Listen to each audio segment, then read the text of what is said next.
friends, it's Katie, and today I thought I'd talk you through what I'm wearing to work because you never know, a little style tip might inspire you. So I'm wearing to work a sparkly sequin jumper.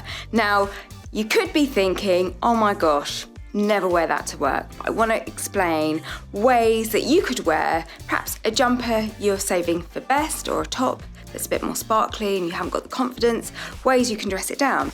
Now this jumper is quite short in the body, so what I've done is I've put them with high-waisted trousers, and high-waisted trousers are always great because they help kind of suck in your tummy, which is amazing.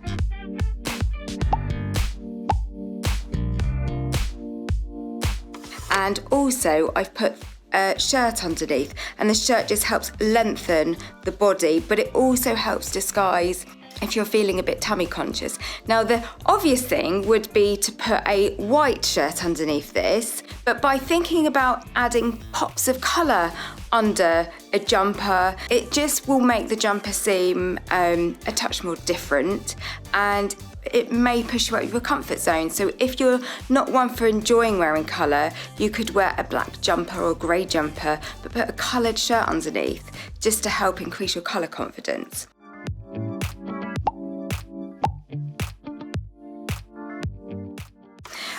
I've teamed this look, which can look a bit dressy on top, but I've teamed it with khaki trousers. Now these khaki trousers are wide leg, so they give a really nice silhouette, and you'll see the bottom of them, they've got a frayed edge, so they look a bit kind of worn out and very casual.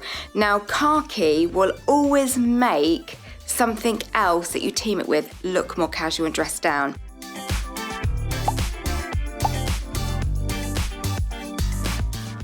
I've also put on my Converse here, Converse high top, and Converse high top, or any Converse, again, any sneaker trainer, really good at giving more of a dressed down kind of look. Hope that's inspired you, and I'll see you again soon. Bye, have a good day.